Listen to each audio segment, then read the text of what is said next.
მეგობრებო, მოგესალმებით, ვიცი დიდი ხანი არ ჩამწერი აღწერები, რაღაც განწყობაც არ არის და თან მინდა რომ ავარჩიო, თან ისე გადავეჩვიო ფილმების ყურებას. კი, დადგაეკითხა, ვიცი რომ გაიკვირდებათ, მაგრამ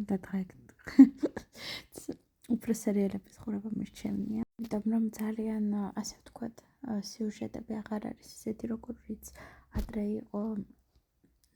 სახეები აღარ არის ისეთი, როგორიც გსურს რომ ეკრანზე იხილო, გულისხმობ ხელოვნურობას, კოსმეტიკური პროცედურების ჩარევას და ასე შემდეგ და მსახიობებში ვერ გრძნობ იმ ხალის, რომელიც ადრე გრძნობოდა ძველ დროში ეკრანებზე.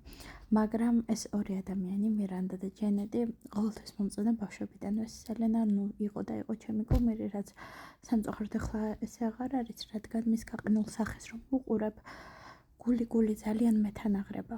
და ეს ორი გოგო რომ ასეთი ბუნებრივი ლაღი და გულწრფელი დარჩა, ძალიან მიხარია. და ასე ვთქვათ, ვგრძნობ რომ სწორად და კუმირები ადრე არ შეეული. მირანდა ისე მსახიობობს, ჯენეტი მწერალი გახდა და ძალიან მომწონს, როგორც განვითარდა მაიცხოვრება, იმ მოცნებებს მისდევენ, რაც სურთ. ამერიკაში თქმა უნდა უფრო მარტივი ალბათ. ამის თქვა ჩვენთან რას უნდა მისდიო. კაცმარიცის. და შეხედეთ მართლაც, რა ლამაზები არიან ბუნებრივები და ახლა მესმის ალბათ ასაკში ვერ შედის ადამიანი თავის უფრო და უფრო არ მოწონს, მაგრამ მაინც ბუნებრივი და ლაღი ჯანმრთელი რჩები, ამას არაფერი ჯობია. და დღეს მსურს ერთ-ერთი მირანდას ახალი ფილმი განვიხილო, რომელიც ძალიან კლიშეა. არასწორი პარიზი, ასე ვქვია ამ ფილმს, მაგრამ მინდა გითხრათ, დიდი ხანი ესეთი კლიშე სახალისო ფილმი არ მინახავს. ძალიან გაერთობით, თუმცა ზოგადად გეტყვით, ასაკის მიხედვით ადამიანები კლიშეზე დაყოფილია. 25 და 28 წლის ასაკს ადგილებს გაუცლიდი, რადგან ახლა გავხდი 28-ის. და ძალიან არასწორად იყო ეგ წარმოჩენილი ამ Netflix-ის ფილმში, მაგრამ რა მიყვარს კლიშეა და ასე შემდეგ. მოკლედ გოგონას სურს უცნებები აიხთინოს და ამერიკაში ცხოვრობს. რამდენიც გასაკვირი არ უნდა იყოს, ამერიკაშიც რთული ყოფილა ზოგიერთ შტატში ოცნების ახდენა, რაც ძალიან რთულად დავიჯერე მე, მაგრამ ასეა.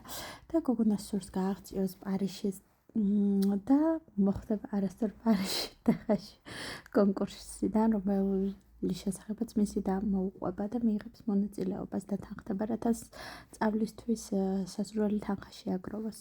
და ყოველი ტურის შემდეგ მერე გაიგებს, რომ თუ არ გამოგდებენ, უფრო მეც დააგროვებს და გადაწყვეტს, რომ ბოლომდე იბრძოლოს და ნახეთ ბოლოს რა მოხდება. კლიშე ფილმია, მაგრამ დასასრული აქ ძალიან რეალური. მატერიალიზმში რომ ცხოვრობ და ყველაფერს მატერიალიზმით ყვეთს, ეგ მართლა სწორად ჩააგდეს და ამას ვეთახმ. მაგრამ კეთილი დასასრული აქვს, რა კეთილი დასასრულიც მე უკვე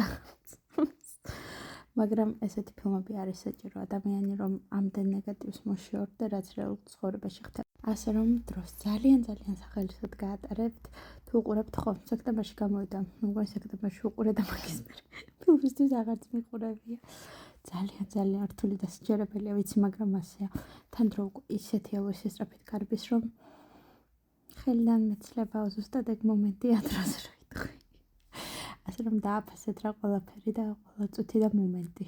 თუნდაც ფილმის წუთი მომენტი, უკვე ყველაფერს მინიშნავთ ღირში. თუნდაც ფილმის რომანი. მონაკვეთს, რომელსაც უყურებ ხოლმე, დააფასეთ ყველაფერი. კაცნი.